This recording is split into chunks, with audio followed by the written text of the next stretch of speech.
और एक रिएक्शन जो हमें शिक्षा में मिला वो गिरावट से रिलेटेड है और इससे सावधान हो जाएं पूरे उत्तर प्रदेश के सारे AKTU के एफिलिएटेड कॉलेज जो सीटें पहले तकरीबन 60% खाली रहती थी वो हो सकता है कि इस साल 65 से 70% खाली रहती। बच्चों ने अपने एप्लीकेशन से उत्तर प्रदेश हटाना शुरू कर दिया है माहौल को लेकर के। अब हमारी काउंसलिंग की व्यवस्था उत्तर प्रदेश में भी है। जो उत्तर प्रदेश के अभिभावक हैं वो भी मानते हैं कि हम अपने बच्चों को उत्तर प्रदेश में नहीं पढ़ाना चाहिए, लेकिन अब व्यवस्थाएं बदल गई हैं। मुबारकबाद देना चाहता हूँ बिहार के चीफ मिनिस्टर, हमारे जो चीफ मिनिस्टर साहब हैं, कि बिहार की व्यवस्था ऐसी बदली कि बिहार में बच्चा पढ़ना चाहता है। जिस तरह पहले माहौल था कि जब भी कोई माहौल खराब हो जाता है उसका इफेक्ट डायरेक्ट हर क्षेत्र में पड़ता है। अब चूंकि ये समय कॉलेजों के लिए बहुत कीमती समय है और ये छोटी बात नहीं है, ये विषय छोटा नहीं है। कोई माता पिता किसी भी धर्म विशेष को लेकर के चिंतित नहीं होता, वो अपने बच्चे के जीवन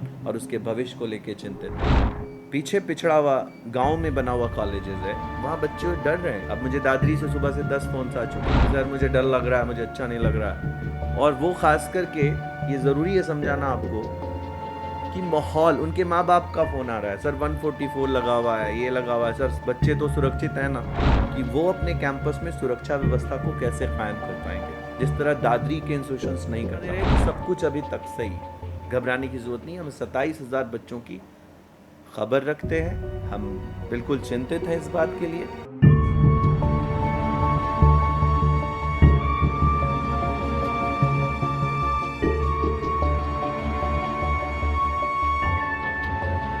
hello everyone, good afternoon to all of you. आज जिस विषय पे हम चर्चा करने जा रहे हैं ये उत्तर प्रदेश से जुड़ी खबर है।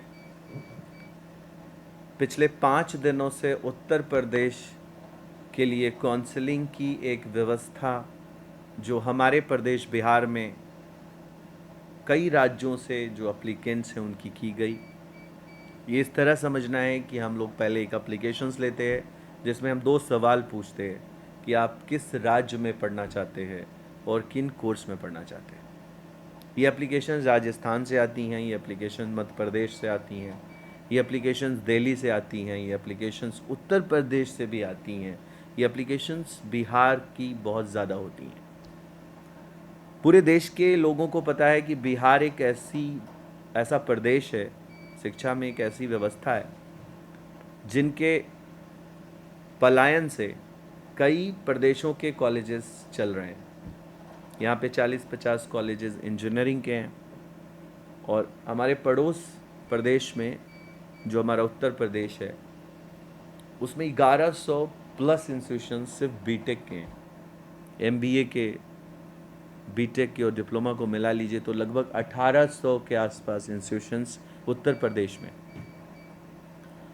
और इसी बात को लेके हम एप्लीकेशंस लेते हैं, लेकिन एक बहुत अजीब चौंकाने वाली जो खबर है, ये पिछले 5 काउंसलिंगों की रिपोर्ट मैं आप बच्चों से शेयर कर रहा हूँ, अभिभावकों से शेयर कर रहा हूँ। कहते हैं कि हर एक्शन का रिएक्शन होता है और एक रिएक्शन जो हमें शिक्षा में मिला वो गिरावट से रिलेटेड है और इससे सावधान हो जाएं पूरे उत्तर प्रदेश के सारे AKTU के एफिलिएटेड कॉलेजेस के इस साल जो सीटें पहले तकरीबन 60% खाली रहती थी वो हो सकता है कि इस साल 65 से 70% खाली रह जाए। ये बात मैं इस बात को लेकर कह रहा हूँ कि पहले से ही बहुत मुश्किलों में है उत्तर प्रदेश का AKTU अप्रूव्ड कॉलेज इंजीनियरिंग का, MBA का, PGDM का।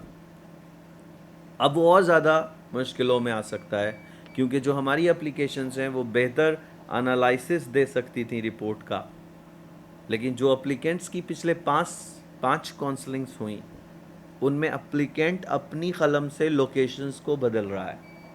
अच्छी खबर है पंजाब के लिए, अच्छी खबर है राजस्थान के लिए, अच्छी खबर है उत्तराखंड के लिए, अच्छी खबर है तमिलनाडु के लिए, अच्छी खबर है बेंगलोर के लिए। ये जो राज्य मैंने बताए बच्चे वहाँ रीलोकेट कर रहे हैं। बच्चों ने अपने एप्लीकेशन से उत्तर प्रदेश हटाना शुरू कर दिया है माहौल को लेकर के। अब हमारी काउंसलिंग की व्यवस्था उत्तर प्रदेश में भी है। जो उत्तर प्रदेश के अभिभावक हैं वो भी मानते हैं कि हम अपने बच्चों को उत्तर प्रदेश में नहीं पढ़ाना चाहते। मेरी रिक्वेस्ट है, एज ए टीचर ये वीडियो आपके सामने इसलिए बना रहा हूँ कि बहुत पहले 1998 के आसपास कोई भी अभिभावक बिहार में नहीं चाहता था कि उसका बच्चा बिहार में रहे। तो जहाँ भी हम लोग जाते थे, ये कहने में भी शायद बहुत अजीब बात लगती थी कि वो बिहार से पलायन करना चाहता है, बिहार में नहीं पढ़ना चाहता। लेकिन अब व्यवस्थाएं बदल गई हैं। मुबारकबाद देना चाहता हूँ बिहार के चीफ मिनिस्टर को, हमारे जो चीफ मिनिस्टर साहब हैं, कि बिहार की व्यवस्था ऐसी बदली कि बिहार में बच्चा पढ़ना चाहता है और बिहार का जो बच्चा है वो अब एक सही माहौल में, सही दिशा में पढ़ाई को लेकर के, और कई योजनाएं बिहार में ऐसी हैं जिससे बिहार का ग्रॉस एनरोलमेंट रेशियो बहुत तेज़ी से बढ़ा है। और यही कारण है कि अब माहौल तय करता है शिक्षा में कि कहाँ बच्चा रेसिडेंशियल प्रोग्राम लेके पढ़ेगा।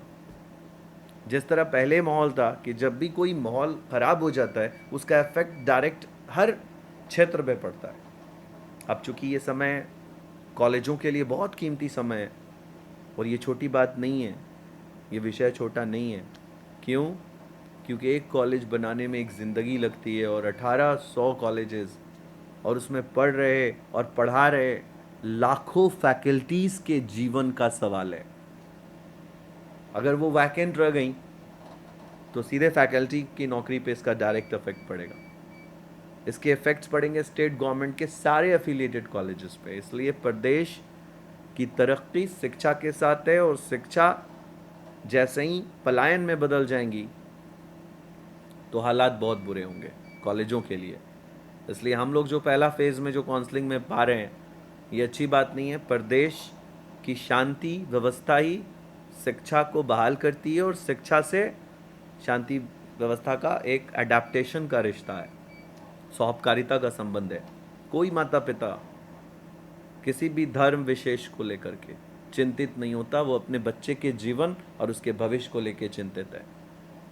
आज मैंने एक इम्पॉर्टेंट बात भी आपको बतानी है कि उत्तर प्रदेश के दादरी के इलाके में जो कॉलेजेस हैं, लगातार वहाँ से भयावह स्थिति हम लोगों को प्राप्त हुई। उनमें से बच्चे, मतलब जो हमने काउंसलिंग में पहले टर्म में जो बच्चों से बात की, दादरी की स्थिति, अब वहाँ पे बच्चा नहीं पढ़ना चाहता, वहाँ पढ़ना नहीं चाहता।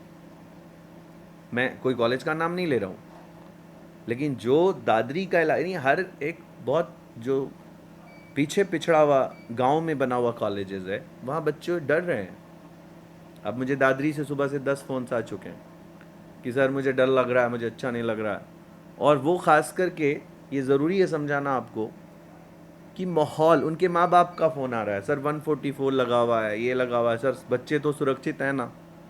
हमारे यहाँ से 27,000 बच्चा रजिस्ट्रेशन लेकर के पढ़ाई कर रहा है डिफरेंट राज्यों में, लेकिन ऐसा कोई फ़ोन अभी तक किसी राज्य के लिए नहीं आया जिस तरह के राज्य में उत्तर प्रदेश का माहौल ख़राब होने से हमारे यहाँ हेल्पलाइन नंबर की घंटी बज रही है, जो रिकॉर्डेड है, मांगने पर दी जा सकती है। ताज्जुब होता है कि हम सभी को ये समझना पड़ेगा कि जिसका भी बच्चा कहीं पलायन होकर पढ़ रहा है, अगर उस प्रदेश की शांति व्यवस्था भंग होती है, उसका इफेक्ट सीधे सीधे एक साधारण परिवार पे पड़ता है, और वो कोई धर्म से रिश्ता नहीं रखता। हर अपने बच्चे के लिए माँ बाप फिक्रमंद हो जाते हैं, और यही माहौल पिछले कुछ दिनों में महसूस कर रहा है ट्रस्ट हमारा।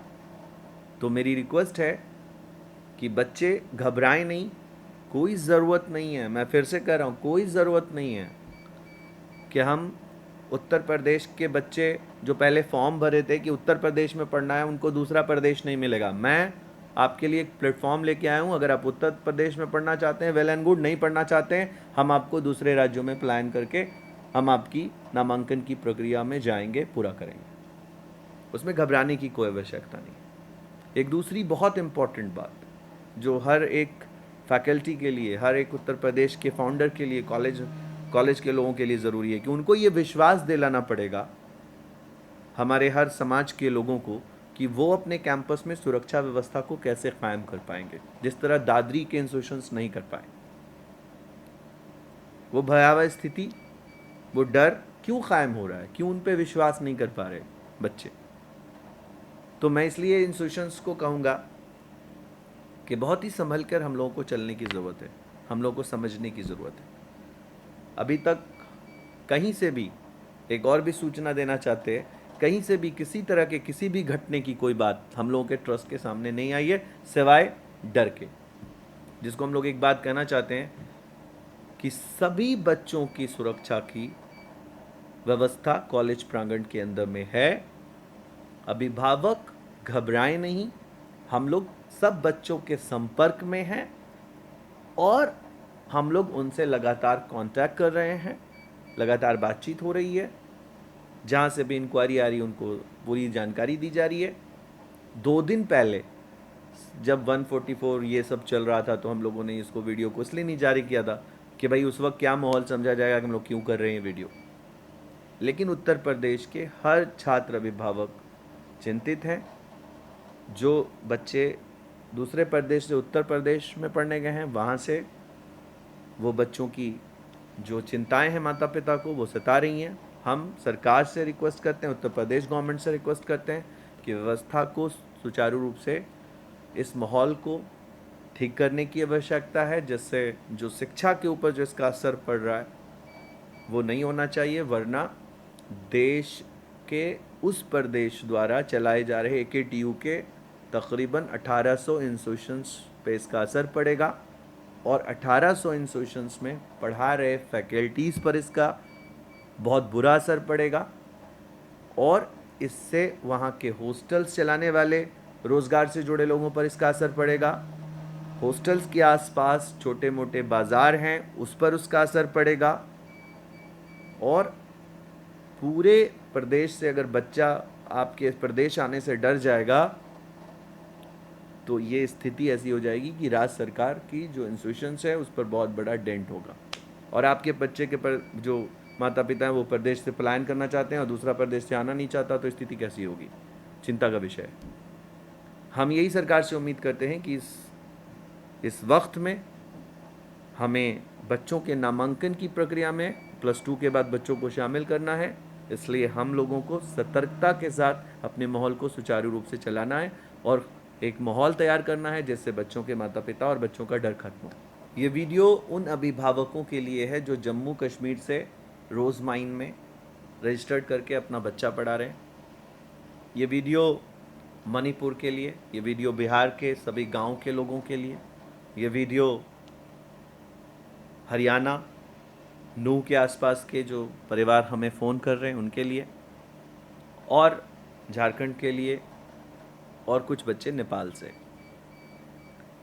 लगातार इस बात की जो चर्चाएं चल रही हैं टीवी के माध्यम से और मीडिया के माध्यम से, जो डर का माहौल उत्तर प्रदेश में तैयार हुआ है, 144 लगा, ये हुआ, उससे जो हमारी हेल्पलाइन की घंटी बज रही है, मैं इस वीडियो के माध्यम से उन सभी अभिभावकों को इस बात की सूचना दे रहा हूँ कि उत्तर प्रदेश में जो माहौल है उस पर हम लोग बहुत नज़र रखे हुए हैं और हम लगातार अपने पूरे कॉल सेंटर से बच्चों की व्यवस्था पर हम लोगों ने बात की है, हम लगातार उनके संपर्क में हैं, कहीं भी कोई तरह की घबराने की बात नहीं है और सारे बच्चे सुरक्षित हैं।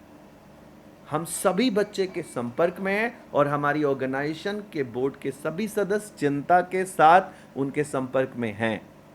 कहीं कोई ऐसा माहौल नहीं, जो भी कुछ भी टीवी पे, यूट्यूब पे रूमर बन रहा है उसे घबराने की ज़रूरत नहीं है। कुछ बच्चे जो लगातार दादरी के आसपास के इलाके से जो उत्तर प्रदेश के फ़ोन कर रहे थे, डर का माहौल बना हुआ था, जो नूह के थे और बिहार के थे और कुछ उत्तर प्रदेश के भी हैं उसमें, उन बच्चों से भी मैं इस बात को कह रहा हूँ कि आप बहुत संजीदगी के साथ रहिए। हाँ, हमने इस वीडियो में और भी अपील करनी है सरकार से कि किसी भी तरह की व्यवस्था को खूबसूरत बनाने की ज़रूरत है, विश्वास जीतने की ज़रूरत है, अन्यथा इसका इफेक्ट पूरे राज्य सरकार के इंस्टीट्यूशंस पे अगले साल पड़ेगा, 2023 सेशन में पड़ेगा। लेकिन इस वीडियो के माध्यम से हम ये सूचना दे रहे हैं कि सब कुछ अभी तक सही, घबराने की ज़रूरत नहीं। हम 27,000 बच्चों की खबर रखते हैं, हम बिल्कुल चिंतित हैं इस बात के लिए, कहीं कोई व्यवस्था में खराबी नहीं है, सब कुछ ठीक है। धन्यवाद।